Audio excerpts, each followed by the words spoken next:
Hello student, नमस्ते। आप सब कैसे हैं? और जैसा कि आपको कुछ दिनों पहले खुशखबरी मिल चुकी है कि एक बार फिर से रीट एग्ज़ाम का आयोजन होने वाला है। लाखों स्टूडेंट्स होते हैं जिनको रीट की वैकेंसी का बेसब्री से इंतज़ार रहता है, क्योंकि रीट के आधार पर ही आपको थर्ड ग्रेड में परीक्षा देने के लिए आपको योग्य माना जाता है। इसलिए रीट का एग्ज़ाम बहुत अहम है, बहुत महत्वपूर्ण है। और आज हम आपके सामने आए हैं डिस्कस करने के लिए कि आप किस तरह से रीट की तैयारी करें।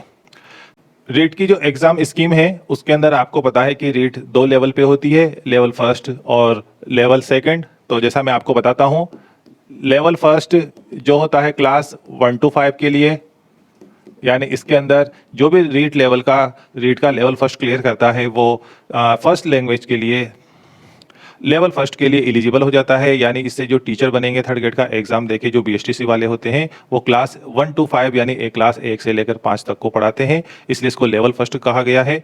दूसरा जो लेवल है, आपको ध्यान होगा, उसको हम लेवल 2 बोलते हैं। और लेवल 2 होता है क्लास 6 to 8 के लिए, जैसा यहाँ पर लिखा हुआ है।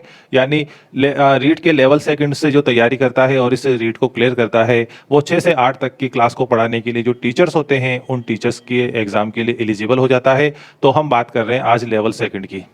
और जैसा कि आप लोग जानते होंगे, क्योंकि मेरा जो सब्जेक्ट है वो केवल इंग्लिश रहता है, तो हम यहाँ केवल इंग्लिश के बारे में ही बात करेंगे। और मैं आपसे पूरी तरह डिटेल में डिस्कस करूंगा कि कैसे आप लेवल सेकंड के अंदर 6-2 के अंदर आप किस तरह से रीट लेवल सेकंड के अंदर लैंग्वेज सेकंड की तैयारी कर सकते हैं। तो जैसा कि लेवल फर्स्ट का और लेवल सेकंड का सिलेबस होता है, तो उसके अंदर 2 लैंग्वेज आपको सेलेक्ट करनी पड़ती है। आपको ध्यान होगा एग्जाम स्कीम क्या रहती है। और हम इस वीडियो के अंदर केवल इंग्लिश लैंग्वेज, जो लैंग्वेज सेकंड है, उसके बारे में बात करेंगे। तो थोड़ा सा मैं आपको समझा देता हूं कि लैंग्वेज सेकंड का कॉन्सेप्ट क्या है। तो देखिए, आप जैसे देख सकते हैं कि आपका जो रीट है वो रीट के 2 लेवल होते ही हैं। रीट का लेवल फर्स्ट जो क्लास 1 to 5 है, और रीट का जो लेवल सेकंड जो क्लास 6 to 8 के लिए होता है, जैसा कि हम इसके बारे में बात कर चुके हैं। अब देखिए, आप चाहे लेवल कोई सा भी हो, लेवल फर्स्ट हो चाहे लेवल सेकंड हो, उसके अंदर आपकी कुछ चीजें कॉमन रहती है। और वो कुछ चीजें कॉमन रहती है वो क्या है? देखो आप, एक तो है साइकोलॉजी। साइकोलॉजी के 20 क्वेश्चंस आते हैं। इसके अलावा लैंग्वेज फर्स्ट, लैंग्वेज जो फर्स्ट होती है उसके अंदर आपको एक लैंग्वेज चुननी पड़ती है, और आपका होता है लैंग्वेज सेकंड, यानी आपको एक द्वितीय भाषा भी चुननी पड़ती है। अब आपको दोनों ही लैंग्वेज के अंदर कुछ लैंग्वेज के ऑप्शंस मिलते हैं। जैसे लैंग्वेज फर्स्ट के अंदर भी आपको, जैसे कि हिंदी का ऑप्शन रहेगा, इंग्लिश का ऑप्शन रहेगा, इसके अलावा सिंधी, गुजराती, संस्कृत, इस तरह से बहुत सारी लैंग्वेज का आपको ऑप्शंस मिलते हैं ना। इसके अलावा गुजराती भी है इसके साथ। ये कुछ ऑप्शंस मिलते हैं, और सिमिलर ऑप्शंस आपको लैंग्वेज 2 के अंदर भी मिलते हैं। इसके अंदर भी आपको हिंदी मिलेगा, इंग्लिश मिलेगा, संस्कृत मिलेगा, सिंधी, गुजराती, इस तरह से कुछ लैंग्वेजेस आपको इसमें ऑप्शंस मिलते हैं। अब आपको देखो, जब फॉर्म डालते हैं आप रीट का, चाहे लेवल फर्स्ट का हो चाहे लेवल सेकंड का हो, तो आपको साइकोलॉजी तो कंपलसरी है, साइकोलॉजी तो आएगी सही, लेकिन लैंग्वेज में आपको ऑप्शन डालना पड़ता है, सिलेक्ट करना पड़ता है। तो देखो आप, कुछ लोग हैं, ज्यादातर सबसे ज्यादा जो पॉसिबिलिटी है वो पॉसिबिलिटी किस चीज की होती है? देखो आप, पॉसिबिलिटी होती है कि ज्यादातर बच्चे लैंग्वेज फर्स्ट में तो हिंदी चूज करते हैं, और लैंग्वेज सेकंड में या तो इंग्लिश चूज करते हैं या संस्कृत चूज करते हैं, क्योंकि सबसे ज्यादा जो पॉपुलर लैंग्वेजेस हैं उनको बेसिकली फर्स्ट में आप हिंदी चूज करते हैं और सेकंड लैंग्वेज के अंदर इंग्लिश चूज करते हैं। तो आपको एक और फैक्ट से मैं आपको जानकारी कराता हूं कि जो ज्यादातर स्टूडेंट है, 90%, जो 90% स्टूडेंट है वो संस्कृत लेते हैं, और केवल 10% स्टूडेंट इंग्लिश सेलेक्ट करते हैं। और रीजन क्या है इसका? क्योंकि आप जानते हैं इंग्लिश थोड़ी टफ पड़ती है, तो इसलिए लोग संस्कृत ले लेते हैं। अब आप, इसमें भी एक फैक्ट है, देखो आप, आर्ट्स के जो स्टूडेंट्स होते हैं ज्यादातर वो संस्कृत को प्रीफर करते हैं, और जो साइंस के जो बच्चे होते हैं, साइंस के, कॉमर्स के, वो ज्यादा किसको लेना पसंद करते हैं? इंग्लिश को लेना पसंद करते हैं। रीजन भी ये है क्योंकि साइंस के बच्चे और कॉमर्स के बच्चे हैं, वो संस्कृत में थोड़े से कंफर्टेबल महसूस नहीं करते हैं अपने आप को, इसलिए वो इंग्लिश लेते हैं। जबकि आर्ट्स के जो बच्चे हैं वो ज्यादातर संस्कृत ले लेते हैं, क्योंकि वो आर्ट्स को में जो संस्कृत है वो लगभग हिंदी के सिमिलर मानी जाती है। ठीक है, तो आप देखिए कि लैंग्वेज फर्स्ट में भी आपकी एक इंग्लिश होती है, उसको लैंग्वेज फर्स्ट वाली इंग्लिश बोलते हैं। एक लैंग्वेज सेकंड में भी इंग्लिश होती है, उसको बोलते हैं। तो आपको यह बात ध्यान रखना चाहिए कि दोनों ही तरह की जो इंग्लिश है उसका सिलेबस अलग है। देखो आप, लैंग्वेज फर्स्ट में भी हिंदी, इंग्लिश, हिंदी, संस्कृत, गुजराती है और लैंग्वेज सेकंड में भी ये सारी लैंग्वेजेस आपके सामने हैं। तो आपको ये बात ध्यान रखनी पड़ेगी कि चाहे लैंग्वेज का नाम सेम है, दोनों तरफ हिंदी है या दोनों तरफ इंग्लिश है, लेकिन दोनों का सिलेबस बिल्कुल सेम नहीं है। तो कुछ लोग इंग्लिश के मामले में, चूंकि हम आज केवल इंग्लिश के बारे में ही बात करेंगे, तो इंग्लिश के मामले में अगर आप देखेंगे तो इंग्लिश ये भी है L1 वाली और इंग्लिश ये भी है। तो जैसा कि मैंने आपको कहा था कि ज्यादातर लोग, ये मैंने जो गोले लगाए थे आपको, ये इसी चीज का इंडिकेशन है कि जो मोस्ट ऑफ स्टूडेंट्स हैं, सबसे ज्यादा स्टूडेंट है वो लैंग्वेज फर्स्ट में हिंदी चूज करते हैं और लैंग्वेज सेकंड में इंग्लिश या संस्कृत चूज करते हैं। और इस लैंग्वेज सेकंड में भी 90% संस्कृत लेते हैं और 10% इंग्लिश लेते हैं। फिर भी ये कंप्लीट एक सिचुएशन नहीं है। देखो आप, कुछ स्टूडेंट्स होते हैं जो थोड़ा सा पता है कि उनके लिए सिलेबस ज़्यादा कंफर्टेबल होता है या कुछ भी वो रीज़न रहता हो, वो देखो आप, कुछ बच्चे इधर इंग्लिश ले लेते हैं और इधर संस्कृत, इधर हिंदी ले लेते हैं। यानी कॉम्बिनेशन ज्यादातर तो ये है हिंदी इंग्लिश का या हिंदी संस्कृत का, लेकिन कुछ ऐसे भी होते हैं जो फर्स्ट में इंग्लिश ले लेते हैं और सेकंड में हिंदी ले लेते हैं। अब आप देखिए कि इसके पीछे रीजन क्या रहता होगा। रीजन मेनली ये है कि हिंदी में तो कोई ज्यादा कोई दिक्कत नहीं है, हिंदी लगभग ऑलमोस्ट सेम है दोनों सिलेबस की, लेकिन इंग्लिश में काफी ज्यादा डिफरेंस है। L1 की यानी लैंग्वेज फर्स्ट वाली जो इंग्लिश है उसमें ग्रामर का पार्ट ज्यादा है और लैंग्वेज सेकंड के अंदर ग्रामर का पार्ट कम है। लेकिन इसी वजह से जो कंफर्टेबल महसूस नहीं करते हैं अपने को लैंग्वेज सेकंड में, वो फर्स्ट ले लेते हैं। तो जब वो फर्स्ट में इंग्लिश ले लेते हैं तो सेकंड में उनको कोई दूसरी लैंग्वेज लेनी पड़ती है तो वो हिंदी ले लेते हैं। लेकिन जैसा कि मैं बार बार कह रहा हूं कि ज्यादातर केस में लोग लैंग्वेज फर्स्ट में हिंदी ही लेते हैं और लैंग्वेज सेकंड में इंग्लिश लेते हैं। तो हम जो आज बात कर रहे हैं वो इसी इंग्लिश के बारे में बात कर रहे हैं, क्योंकि मैं भी एक इंग्लिश का टीचर हूं और हमारा जो इंस्टीट्यूट है वो भी इंग्लिश को डेडिकेटेड है।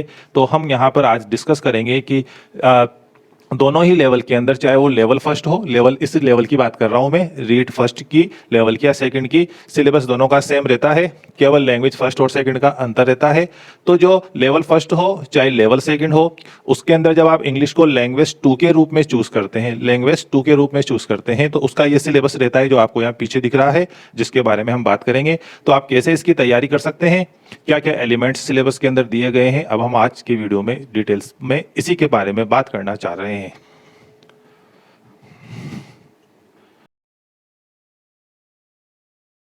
तो आपके सामने लैंग्वेज सेकंड का सिलेबस आपको दिखाई दे रहा है, आधा है, जूम करने पे ये पूरा नहीं दिख रहा है, तो इसको हम देखेंगे। तो देखिए आप, इसके अंदर आप देख रहे हैं, यहाँ पर थोड़ी सी मैं इसकी साइज बड़ी कर देता हूं तो आपको उसको अच्छे से नजर आएगा। ये देखो आप,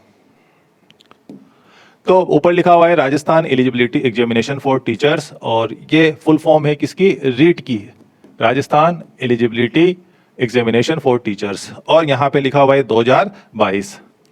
तो देखो आप, चूंकि अभी रिसेंटली ही रीट 2025 की न्यूज आई है, तो अभी 2022 का सिलेबस ही है, क्योंकि जब नोटिफिकेशन आएगा, फॉर्म भरना शुरू होंगे, तब जाके सिलेबस जारी होगा। तो अभी सिलेबस के बारे में ज्यादा कुछ नहीं है। अभी हम इस वीडियो को केवल लास्ट टाइम पे जो रीट का सिलेबस था उसी के आधार पर ही डिस्कस करेंगे। और वैसा भी आयोग ने, यानी राजस्थान माध्यमिक शिक्षा बोर्ड है, उसने कहा है कि सिलेबस लगभग वही रहेगा, आंशिक संशोधन कुछ थोड़ा बहुत हो सकता है 1-2%।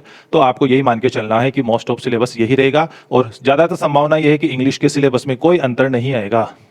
ज्यादातर जो अंतर है वो ज्यादातर एसएस जो सोशल स्टडीज का सिलेबस होता है, सामाजिक का, उसमें अंतर आता है, जिसके 60 क्वेश्चंस होते हैं। तो हम 2022 का जो सिलेबस है उसी को आधार मानते हुए हम आज के इस वीडियो में सिलेबस को डिस्कस करेंगे। देखिए आप, चाहे लैंग्वेज फर्स्ट हो चाहे लैंग्वेज सेकंड हो, एक बात मुख्य यहाँ पे ध्यान रखनी है आपको कि जो आपके जो इंग्लिश के जो 30 क्वेश्चंस आते हैं, वो 30 क्वेश्चंस के अंदर आपको 6 यूनिट्स देखने को मिलती है, और 6 यूनिट्स के अंदर, ईच यूनिट्स के अंदर 5 क्वेश्चंस आपको देखने को मिलते हैं, 5 क्वेश्चंस। तो इस तरह से आपको इन 30 क्वेश्चंस के अंदर 6 × 5 यानी आपकी 6 यूनिट्स रहेगी और आपके 5 क्वेश्चंस रहेंगे। तो यहाँ पर जो आपका ये सिलेबस दिखाई दे रहा है, देखो आप, टोटल क्वेश्चन 30 है और मार्क्स भी इनके 30 हैं। तो जब आप सिलेबस देखते हैं तो आपको इसके अंदर नजर आएगा कि देखो आप 6 यूनिट देखेंगे आप, जैसे यहाँ पर जो फर्स्ट यूनिट है unseen prose passage, unseen poem, देखो आप, पहली यूनिट ये हो गई, दूसरी यूनिट ये हो गई, तीसरी यूनिट ये हो गई, चौथी यूनिट ये हो गई, पांचवी यूनिट ये हो गई, और उसके बाद जो छठी यूनिट है वो ये वाली है। तो आप इसको एक बार अगर हम इसको नजर दौड़ाएं तो आप देखेंगे कि पहली यूनिट के अंदर क्या है। देखो आप, पहली यूनिट के अंदर आप देख पाएंगे अनसीन प्रोज पैसेज यहाँ पे लिखा हुआ है। पैसेज को आप बहुत अच्छी तरह से जानते हैं, बचपन से ही आप इंग्लिश को जब पढ़ते हैं, चाहे वो 8th क्लास हो 10th हो, आपको कॉम्प्रीहेंशन के तौर पे एक पैसेज दिया जाता है, उसके आधार पे क्वेश्चंस दिए जाते हैं और उन क्वेश्चंस का आप आंसर देते हैं, वो उसी पैसेज के आधार पे देते हैं।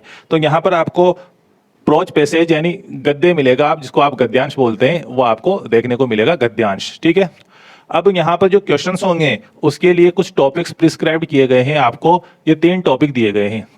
लिंकिंग डिवाइसेस का मतलब संयोजन युक्तियां, संयोजन युक्तियां। इसका मतलब संयोजन युक्तियों का मतलब ये है कि कैसे सेंटेंसेस को जोड़ा जाता है और उससे एक बड़ा सेंटेंस बनाया जाता है। एक सेंटेंस के जो डिफरेंट एलिमेंट्स है, जो अलग अलग भाग हैं, उनको कैसे जोड़ सकते हैं।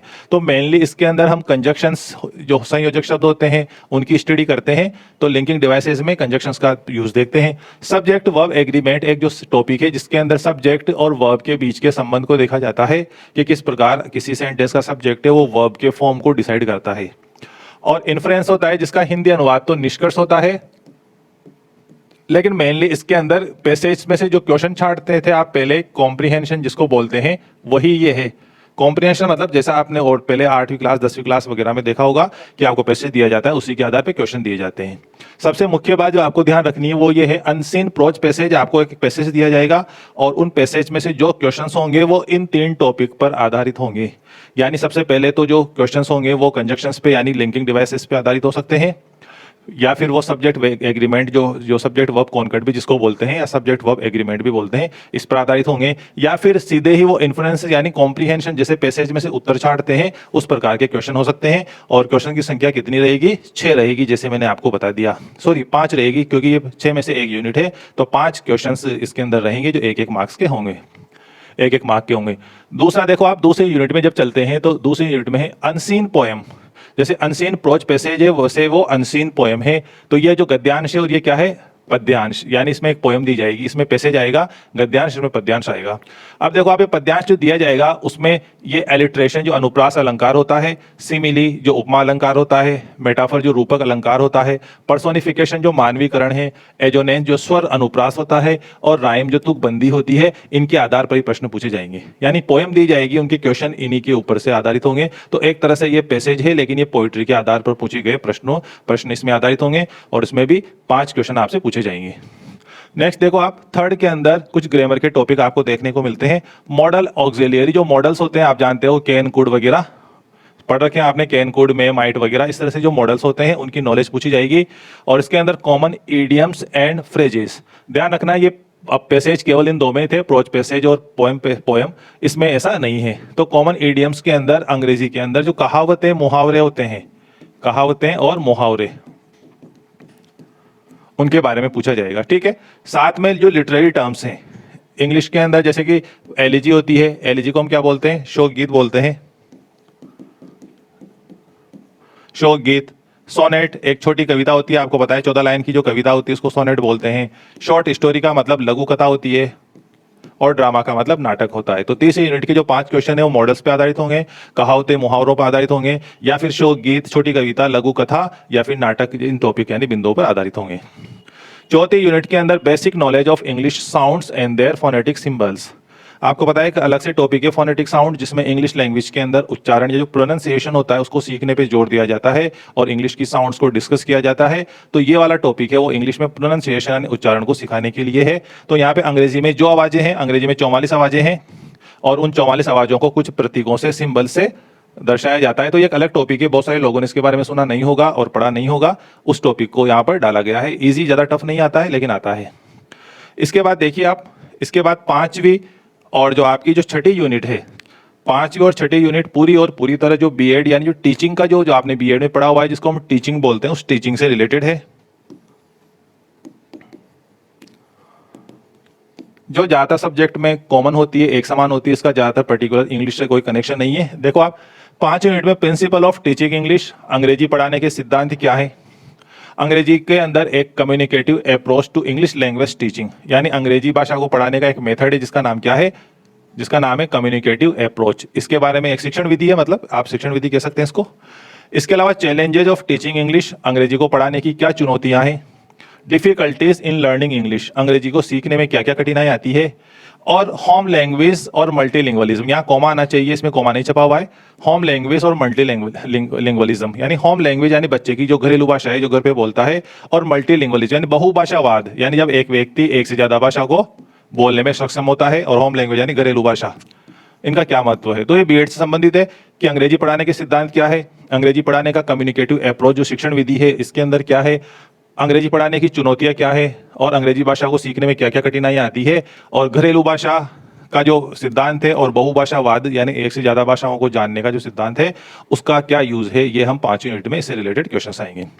छठी यूनिट पूरी तरह से इवेल्युएशन यानी मूल्यांकन को समर्पित है। आपको पता है कि ये जो मूल्यांकन का टॉपिक होता है वो हर सब्जेक्ट में आता है, चाहे मैथ हो, संस्कृत हो, हिंदी हो, एसएस हो, साइंस हो, तो बीएड में हर सब्जेक्ट में ये होता है। और साइकोलॉजी जब भी पढ़ते हो आप फर्स्ट ग्रेड में, चाहे सेकंड ग्रेड में, थर्ड ग्रेड में, रीड में, हर जगह आपका इवेल्युएशन मूल्यांकन का पॉइंट मिलता है। तो देखो आप मेथड्स ऑफ इवेल्युएशन जो मूल्यांकन का की जो विधि है उसके मेथड से तरीके हैं, साधन हैं या तरीके हैं, उनके बारे में पूछेंगे। और रेमेडियल टीचिंग यानी उपचारात्मक शिक्षण, उपचारात्मक शिक्षण जानते होंगे आप, यानी बच्चा जब सीखने में उसके कुछ कमी रह जाती है और एग्जाम में जब उसके कम नंबर आते हैं तो उसको दोबारा से उन कमजोर टॉपिक्स को पढ़ाया जाता है, तो उसको रेमेडियल टीचिंग बोलते हैं। तो आप देख चुके हैं कि आखिर की 2 यूनिट में केवल बीएड वाला कोर्स है। तो आप अब समझ ही गए होंगे कि आपको क्या क्या पढ़ना है। लेवल फर्स्ट रीड, चाहे लेवल फर्स्ट हो चाहे रीड लेवल सेकंड हो, उसके अंदर जो लैंग्वेज फर्स्ट का सिलेबस है वो सेम है और लैंग्वेज सेकंड का भी सेम है। लैंग्वेज सेकंड के अंदर जब आप इंग्लिश चूज करते हैं तो आपका सिलेबस ये रहेगा, आपकी 6 यूनिट में से 5-5 क्वेश्चन पूछे जाएंगे। फर्स्ट यूनिट के अंदर अनसीन प्रोच पैसेज आएगा जिनके क्वेश्चन इन टॉपिक्स पे आधारित होंगे। सेकंड यूनिट में अनसीन पोएम होगी जिसके क्वेश्चन है वो इन 6 बिंदुओं पर आधारित होंगे। तीसरे यूनिट के अंदर मॉडल्स, कहावतें, मुहावरे और ये जो लिटरेरी फॉर्म जिसको बोलते हैं elegy, sonnet, short story, drama, इनके बारे में पूछा जाएगा। फोर्थ यूनिट के अंदर इंग्लिश साउंड सिस्टम जो है फोनेटिक्स जिसको बोलते हैं उसके बारे में क्वेश्चंस होंगे। और 5वीं 6ठी यूनिट बीएड के कोर्स यानी टीचिंग से रिलेटेड होगी पूरी तरह, तो इसमें कुछ टॉपिक दिए हुए, इवेल्युएशन भी इसमें शामिल है। तो ये था सिलेबस जिसको हमने डिस्कस किया और आशा करते हैं कि आपने इसको अच्छे से समझा होगा। सिलेबस की जो समझ है वो आपकी तैयारी को भी बहुत अच्छा करती है। तो आपने समझ लिया, आप इसी के आधार पे अच्छी बुक्स का चयन करें, अच्छे इंस्टीट्यूट का चयन करें और अच्छे से तैयारी करें। और आपके लिए बेस्ट ऑफ लक एडवांस में, और thank you very much video पूरा देखने के लिए। और आगे भी हम इस तरह की वीडियोस लेकर आते रहेंगे जिसमें हम इससे रिलेटेड और भी रीट एग्जाम से रिलेटेड और भी चीज़ों को डिस्कस करेंगे। तो थैंक यू वेरी मच।